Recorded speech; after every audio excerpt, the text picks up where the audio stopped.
Shirifla télévision lajɛbagaw jamana kɔnɔ ni jamana kɔ kan an b'aw fo ka waleɲuman dɔn ko aw bisimila aw ka jɛmukan sariya bulon kan ni kuma in m'a sɔrɔ aw sigilen don ka aw ɲɛmada Shirifla télé jabaraniso kan jango sariya bulon aw bɛ ka kɔnɔ waati na segukaw fɛ yen kɔlɔnɲɛba a ka ja ka se Buguni ma aw bɛɛ lajɛlen bɛ ka Shirifla jabaraniso lajɛ bi an ka masala ale bɛna tali kɛ min kan o de ye kɛlɛ ni gɛlɛyaw ye farafinna kilebiyanfan fɛ farafina kilebiyanfan jamanaw ka fara ɲɔgɔn jɛnkuluba CEDEAO jɔyɔrɔ min bɛ crise ɲɛnabɔli la n'an ko crise kɛlɛw ni fɔɲɔgɔnkɔw o bɛɛ lajɛlen bɛ se ka dilan cogo jumɛn na CEDEAO ani Nations Unies n'o ye diɲɛ bɛɛ lajɛlen faralen ɲɔgɔn kan ka kɛ kulu ye CEDEAO n'o koɲɛ o ale ka jɛɲɔgɔn baaraw bɛ cogo jumɛn na walasa min ye gɛlɛyaw ye ka se ka dilan cogo ɲini a la bɛn kɔnɔ basigi kɔnɔ bi babu a bɛna sigi o de kan. Le thème du jour, le rôle de la CEDEAO dans la gestion des crises en Afrique de l'Ouest. Mawolele, Dr Abdoulaye Sissoko, spécialiste du droit communautaire à l'Université des sciences juridiques et politiques de Bamako. On a les bignons fait bi.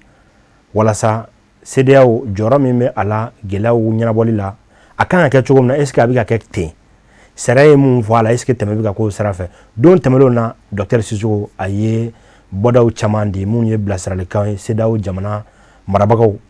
CEDEAO yɛrɛ kulu a marabagaw ka se ka hakilina d'u ma u bɛ se ka minnu sigi sen kan walasa min bɛ kɛ sababu ye ka ko dilan ninnu na bi aw na bɔ fɛn caman fana kalama babu in sen fɛ o la sɔnni an bɛ don an ka babu kɔnɔ walasa ne ni aw ka faamuyali caman sɔrɔ a kɔnɔ.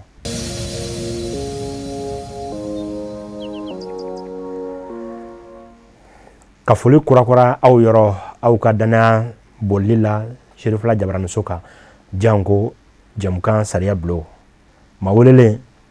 Dr Sissoko an bɛ fo sanga ni waati an ka ci seri ma suko ni dugusajɛ tɛ i bɛ anw sɔrɔ an ka studio kɔnɔ walasa min ye jamana kɔnɔdenw ye u bɔ jamana kɔ kan jamana kɔnɔ yan ka se ka u bilasira i b'o min kɛ sanga ni waati an bɛ fɔ k'i waleɲuman dɔn. Merci beaucoup Basila. Bi yɛrɛ fo kosɛbɛ ani Shirifla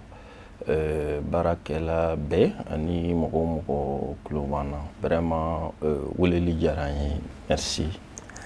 Merci beaucoup Dr Sissoko nin kɛnɛ in kan maa caman bɛ yen nɔ sanga ni waati CEDEAO an kɔni b'a fɔ an caman ma kalan an b'a fɔ ko CEDEAO ɔ CEDEAO yɛrɛ ale yɛrɛ ye mun de ye an k'a dɔn bisa. Merci beaucoup Bassina pour la question. Ɲininkali ɲɛna kojugu. CEDEAO est organisation d'intégration de pour que a bɛ faamuya kosɛbɛ n bɛna wagati fila fɔ mɔgɔw ye. Il y a d'abord avant 1990 et après 1990, c'est-à-dire CEDEAO avant 90 et CEDEAO après 1990. Maintenant, CEDEAO avant 1990, il a créé en 1975 à Lagos. Maintenant, au coin simple cadre de coopération de Rwanda. C'est-à-dire là, il y a un transfert de souveraineté au compte de coopération et puis organe organe intégré au compte avant 1990, c'est-à-dire organe politique ou de CEDEAO kononala. Donc il n'y avait pas d'organe intégré avec un organe politique. Donc c'est après 1990 maintenant traité ou révisera. Donc traité ou révisera a fora traité ou konofana ko jamana ou jamana i CEDEAO traité signé. Donc supranationalité de dos, c'est-à-dire il y a transfert partiel de souveraineté de bi au cours du domaine de là jekulu de bi chariata. Donc jamana ou jamana ba kono a be wajibiyalen do ka charia appliqué ife no. Le principe de supranationalité, les principe de supranationalité,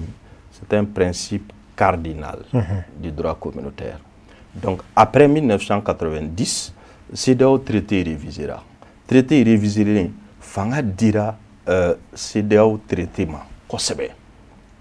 organe intégré au fana créera caman faralo kan donc CEDEAO jɛkulu de organisation d'intégration a kɔrɔ jamana o jamana y'a traité signé transfert partiel de souveraineté de bi domaine dɔw la ni jɛkulu ye sariya ta i b'a appliquer i fɛ d'accord docteur Sissoco o kuma kɔnɔna na ni anw ye faamuyali sɔrɔ la anw tɛ sariya dɔnbaga ye mais nin kɛnɛ in kan an b'a fɛ n'an ni sariya dɔnbaga ŋanaw ye ɲɔgɔn sɔrɔ fɛn dɔw bɛ yen nɔ olu ka se ka dɔn e ko principe supra o don donc ni o nana o nacogo la o kɔrɔ de ye k'a fɔ jɛnkulu bɛ sariya minnu ta o sariyaw yɛrɛ bɛ jamana ka sariyaw sanfɛ a kɔrɔ de y'o ye a kɔrɔ de y'o ye effectivement o kɔrɔ jɛkulu mana sariya o sariya ta ani jɛkulu organe c'est-à-dire par exemple CEDEAO kɔnɔna la i bɛ taa sɔrɔ organew bɛ yen par exemple conférence des chefs d'État bɛ yen conseil des ministres bɛ yen parlement bɛ yen cour de justice de la CEDEAO bɛ yen donc ni organew mana sariya o sariya ta donc a sariya in jamana min ye traité signé CEDEAO traité signé e b'a appliquer i fɛ yen a bɛ fɔ de ma principe de supranationalité donc jɛkulu ka sariya o de bɛ sanfɛ jamana ka sariya sanfɛ o de don principe de supranationalité oui. Alors docteur ni an ye ninnu bɛɛ lajɛlen dɔn traité nana na cogo mun na CEDEAO yɛrɛ bilara sen kan cogo mun na i da sera olu ma sisan mais jɛnkulu o jɛnkulu n'i ye a ta k'a lajɛ i bɛna ye k'a fɔ laɲini dɔw b'a la n'a b'a fɔ o ma ko les objectifs c'est-à-dire laɲiniba kungelena dɔw bɛ yen nɔ olu de kan ka lajɛ an sigikun ye nin an b'a fɛ ka nin baara in kɛ a bɛ laban nin ma a kun bɛna kɛ nin nafa bɛna kɛ nin min ye jamana ninnu ye a jamana kɔnɔdenw kan ɔ CEDEAO ta yala an bɛ se k'o dɔn nin kɛnɛ in kan wa CEDEAO yɛrɛ sigikun ye jumɛn ye parce que a ye dusukasi dɔw sɔrɔ a la waati tɛmɛnenw na i yɛrɛ nana kɛnɛ kan ye caman fɔ bon finalement on se pose la question CEDEAO ko in a yɛrɛ ye jumɛn y'o fɔ an b'a fɛ ka kungelena ninnu dɔn n'a y'a sɔrɔ aw sera bila walima n'a y'a sɔrɔ a b'o sira kelen kan. Merci beaucoup. Une question il y en a kojugu basina. CEDEAO objectif à Kachambi. Sinon pour un début d'amener là, c'est là objectif pour économie de. Il y a faut Jako fin be Jako sera fait. Par exemple zone de libre échange be oui. Il faut tanka sikinu ka bo jamana dola ka do jamana dola libre circulation des personnes, des biens et des services. Autrement dit, c'est le socle de l'intégration. Donc objectif follow ire c'est donc objectif follow comme économie de o mana boy marché commun be o mana boy fana union monétaire be no ire étape là-bas c'est la dernière étape de l'intégration, dernière étape économique. Maintenant objectif économique in quoi fait maintenant objectif politique be objectif sécuritaire fene be on en a choco dit c'est-à-dire jɛkulu y'a ye CEDEAO ɲɛmɔgɔ y'a jateminɛ c'est-à-dire pour que économique objectif in ka o baara in ka kɛ ka ɲɛ fo basigi de ka na jamanaw kɔnɔna la o de la CEDEAO ye dɔ fara a ka objectif kan c'est pourquoi aujourd'hui i bɛna ye a ye gafew ta a ye sariyaw ta politique sira fɛ n'a b'a fɔ ma le protocole de démocratie et de bonne gouvernance 2001 a ye sariya wɛrɛ ta sécurité sira fɛ basigi n'a b'a fɔ ma ko le mécanisme de prévention et de gestion des conflits de 98 o kun ye mun ye o kun ye pour que objectif économique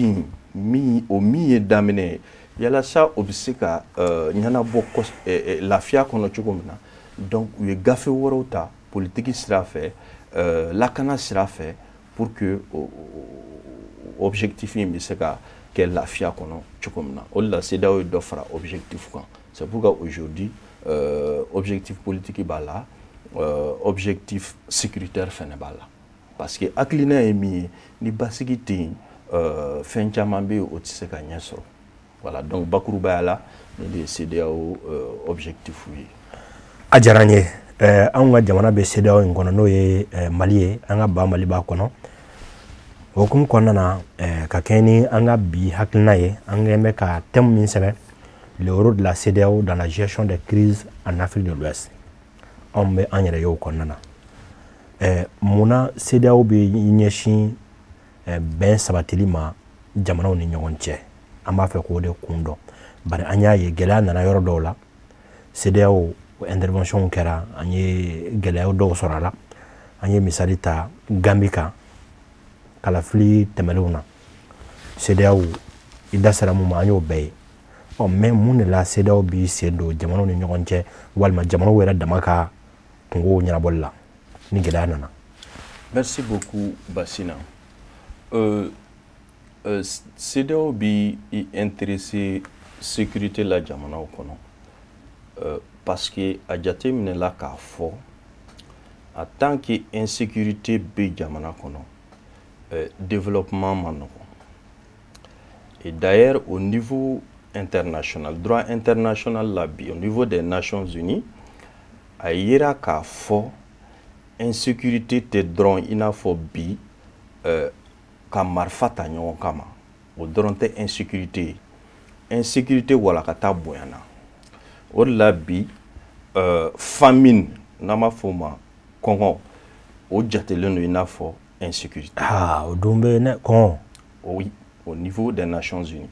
O jatelen don i n'a fɔ bi insécurité. Ensuite, le chômage.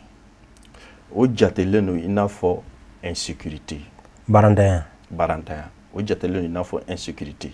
Et même la violation des droits de l'homme aujourd'hui, au fin de jatelen don i n'a fɔ insécurité. Et surtout d'ailleurs, ni ye organisation ninnu ta, i t'a sɔrɔ au niveau international n'i y'a ta yen, dans la communautaire, la continentale, même nationale, même les États, il y a k'a fɔ bɛɛ ka gafe kɔnɔna la bi, bɛɛ kɛlen don ka sariyaw ta pour que mɔgɔw ka hakɛ bɛ se ka lakana cogo min na, n'an b'a fɔ o ma la protection des droits de l'homme. Parce que a yera k'a fɔ ni mɔgɔw ka droit violen don yɔrɔ o yɔrɔ, o bɛ se ka na ni insécurité. C'est pourquoi d'abord, au niveau des Nations Unies, instruments tara kama, ka mɔgɔw ka droit lakana. Il y a par exemple les pactes jumeaux au niveau des Nations Unies de 1966. Ensuite, au niveau africain, par exemple, tu vas voir, il y a la charte africaine des droits de l'homme et des peuples. Donc, il y a une constitution tabi. Il y a charia gafu damine charia article munu be damine la ibaye a bebe kuma mogo individu ka ake de kambi aramadunga hake aramadunga ake jo charia sera nunga. Voilà, donc c'est pourquoi aujourd'hui CEDEAO est intéressé sécurité là, parce que ayera ka fo ni insécurité be dron développement tiseka nyanabo, développement tiseka nyanabo o le la CEDEAO yere intervention folo munuke na Libéria ta ka Sierra Leone ta ipta soro CEDEAO intervention ke ka soro a sharia yere te CEDEAO kono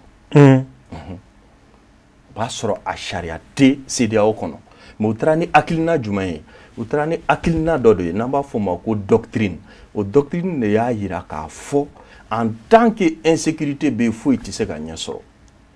sharia te mais CEDEAO yi a réagira. Intervention folo munuke a kun se ka justifier juridiquement dans Sierra Leone ta ka kla ka Libéria ta ipta sur CEDEAO réagira ka sur charia yereti, mais en tant que ebenani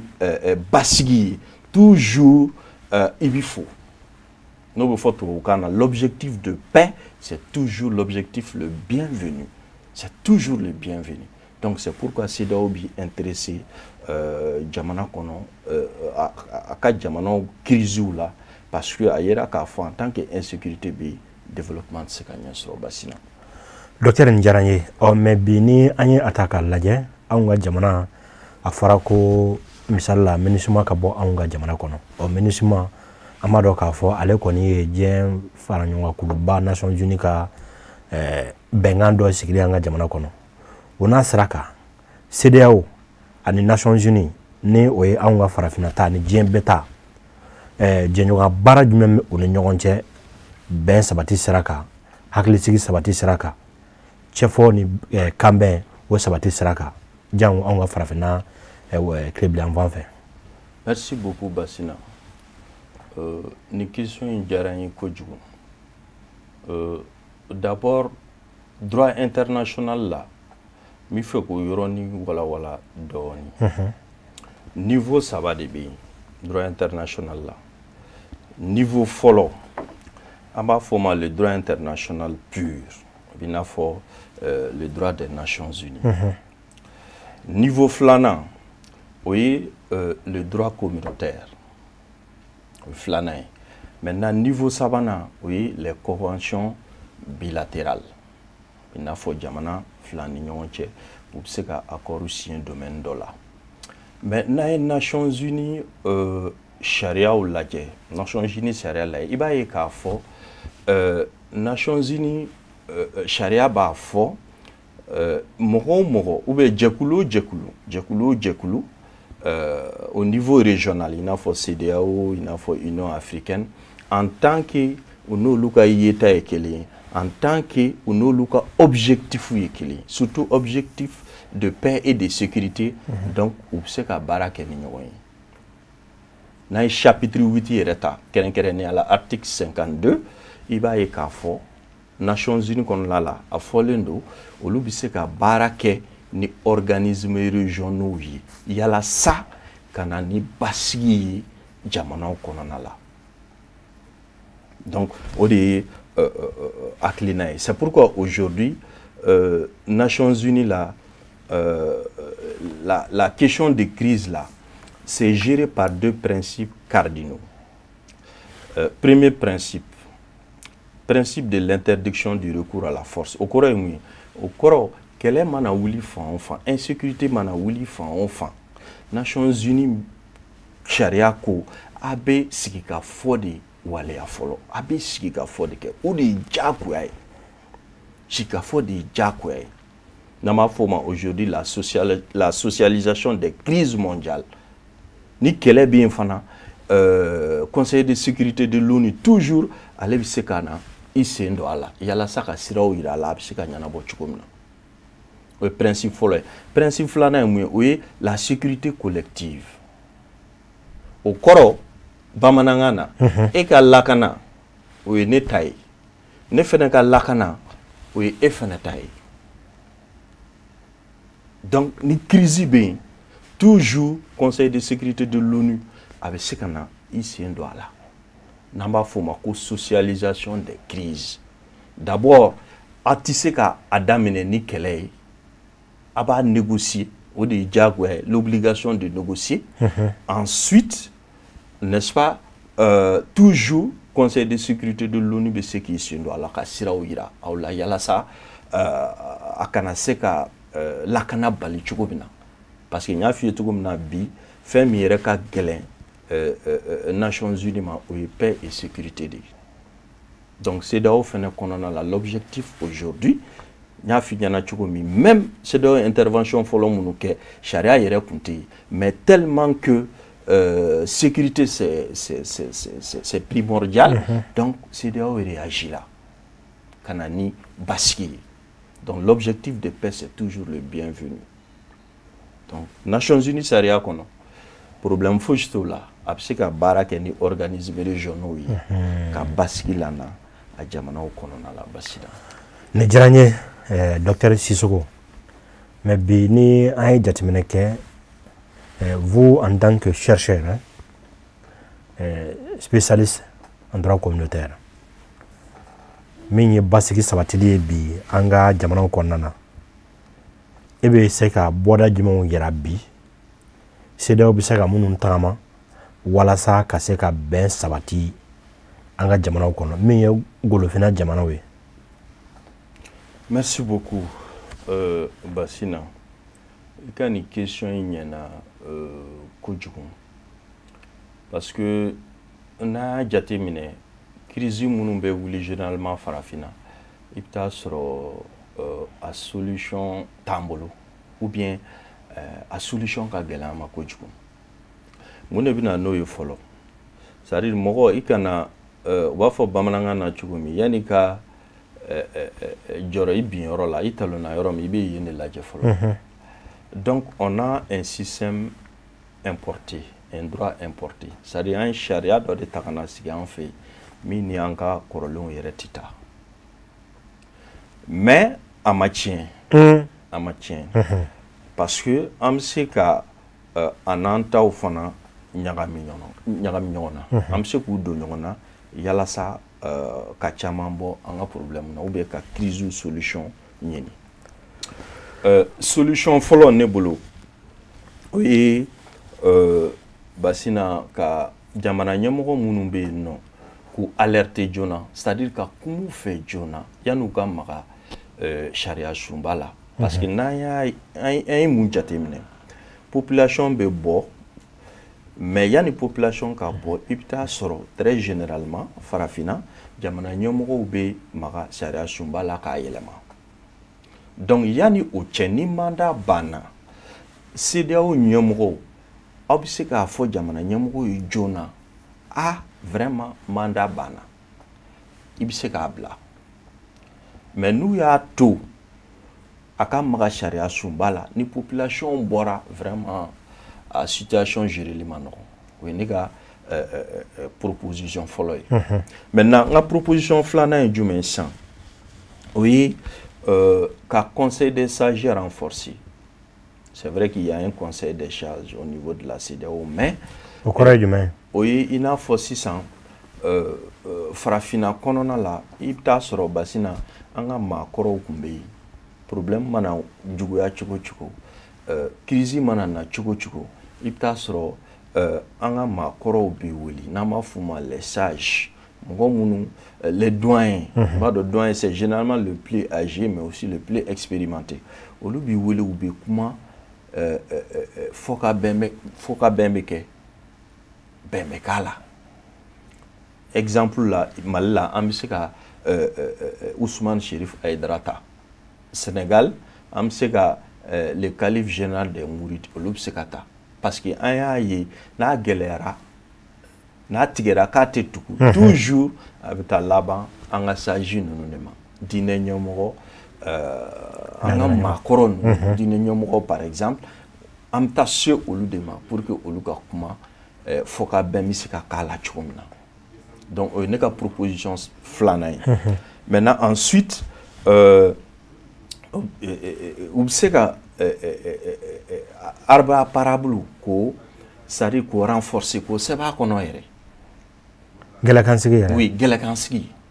c'est à dire k'a yira yɛrɛ ni problème sugu bɛ yen nɔ gɛlɛkansigi bɛ se ka k'a la n bɛna misali dɔ d'i ma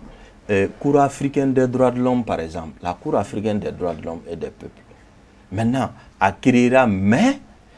jamanaw tun ma sɔn ka participer joona munna parce que u y'a ye k'a fɔ mɔgɔ ka jamana wele cour interne et justice internationale la surtout farafina ta jamanaw tun ma sɔn a ma parce que u tun birilen don hadamadenw ka hakɛ kan mais jamanaw nɛgɛnɛgɛnna jusqu'à ce que u sɔnna ka don a la mais u nɛgɛnna cogo di u nɛgɛnna ni gɛlɛkansigi in ɲɔgɔn de o gɛlɛkansigi in kɛra cogo di charte africaine kɔnɔ commission africaine de créera o commission africaine o créera gɛlɛkansigi image de la à l'image de l'arbre à palabre o commission in ka baara kun ye min ye o commission in ka baara kun ye de ni violation des droits de l'homme kɛra yɔrɔ min na par exemple ni mɔgɔw ka hakɛ violela par exemple jamana min na commission in a tɛ jamana sanctionné mais a bɛ recommandation de kɛ c'est comme si u bɛ comité dɔ bila ka t'i ka jamana kan u bɛna kun b'i fɛ ni violation in bɛ yen nin cas ni nin cas in bɛ yen a y'a lajɛ a ka fɛɛrɛ ɲini a la donc jamanaw nɛgɛnɛgɛnna dɔɔnin f'u nana sɔn ka don a la basina o ye ne ka proposition. A diyara n ye docteur bi waati kɔni baara an bolo pewu e bɛ bilasiralikan laban jumɛn di nin waati CEDEAO ɲɛmaaw bɛɛ lajɛlen ma ani hali jamanakuntigiw yɛrɛ fana ma. Merci beaucoup Basina. Kuma laban ye min ye d'abord les chefs d'État an ka farafina ɲɛmɔgɔw ladilikan ye min ye o ye problème b'an fɛ très généralement sariya sunbaku problème de bɛ yen ni maga kɛr'o la dɔrɔn i b'a ye population bɛ wuli mais fo fɛnɛ k'a faamu fanga fɛn o fɛn hakɛ de b'a la donc n'i ka mandat banna i k'a bila kuma caman t'o la o ye ne ka ladilikan ye maintenant les chefs d'État aussi de la CEDEAO dirigeants yɛrɛ chef d'État n ka ladilikan ye min ye olu fana u ka mécanisme pacifique ou ko privilégié n'o ye à chaque fois problème bɛ jamana dɔ kɔnɔ à chaque fois ni crise bɛ farafina jamana dɔ kɔnɔ toujours u ka essayer ka a négocier fɔlɔ parce que o de y'an ka culture ye o de y'an ka civilisation donc à chaque fois n'an bɛ dialogue kɛ ni sigikafɔ bɛ kɛ bɛn bɛ k'a la c'est ça la beauté de l'Afrique traditionnelle. A diyara n ye Dr Abdoulaye Sissoco an b'i fo k'i waleɲuman dɔn nin walawalali ninnu na n dalen b'a la k'a fɔ waati nataw la an na nɔgɔ bɔ nin ko ninnu bɛɛ la k'a bɛɛ saniya k'u jɛ walasa min ye a jamana kɔnɔdenw ye u ka kolo ninnu faamu k'u sigi k'u faamu an b'i fo. Seri fila jabaraniso filɛbagaw aw tun bɛ jamukan sariya bulon kɔnɔna na hakili la kuma ninnu bɛɛ lajɛlen fɔra bamanankan na an ka mawulelen fɛ ni ale ka baara ɲɛsin don nin ma ɲinini hukumu kɔnɔna na ale fana ka ɲinini orientera ka ɲɛsin nin sira in ma o la an b'a fɔ ka waleɲuman dɔn waati nataw la min ye Sikasokaw ye u na anw kɔnɔ yen nɔ an kun bɛ Sikaso kan ka taa sariya bulon jamukan ka sigi ye ni cakɛda caman ye o cakɛdaw kɔnɔna na douaniers ka bolofara min bɛ Sikaso hukumu kɔnɔna ko direction régionale des douanes an na se u ma walasa k'u ka tɛmɛsiraw dɔn jɔyɔrɔ min b'u la min ye yurukuruku kɛlɛli ye u bɛ ka baara jumɛn k'o kɔnɔ fili jumɛn bɛ a kɔnɔna na a ka ja ka se impôt ma o cogo kelen na maa caman bɛ yen k'u dalen tɛ impôt ko la impôt saraw gɛlɛyalen don maa dɔw ma an dun ka jamana bilama ko an k'an jɔ n'an kolo ye fo ka se dugukolo ko ma dugukolo ko bilama bɛɛ lajɛlen ta ko b'o la domaine fɔra jumɛn b'a bolo ka kuma jamana kɔnɔdenw fɛ jango Sikaso maramɔgɔw nin bɛɛ lajɛlen ka se maire ma nin n'a ɲɔgɔnna caman Sikasokaw aw bɛ se ka aw sigi ni sariya bulon jamukan a tourneli ye Sikaso dugu kɔnɔ ka se kiribon bɛɛ lajɛlen ma ninnu a laɲiniw sɔɔni an ni u na sigi a kan Sikaso yɛrɛ kɔnɔna na o la an b'a fɔ o donw na Ala k'o jira an na walasa aw k'a dɔn sariya bulon a dan tɛ Bamakɔ ye anw ko Mali bɛɛ sariya bɛ se ka ɲɛfɔ yɔrɔ la n'aw na faamali sɔrɔ a kan an ko o de seri fila la anw ko o de k'a gɛrɛ aw la walasa sani aw ka biyan dingɛ kɔnɔ aw ka tɛmɛsiraw dɔn sariya bulon jamukan sigikunba dɔ ye nin ne b'a fɔ o la a k'an bɛn Sikasokaw fɛ yen nɔ dɔgɔkun nata salamu aleykum wa rahmatulahi taala wa barakatuh.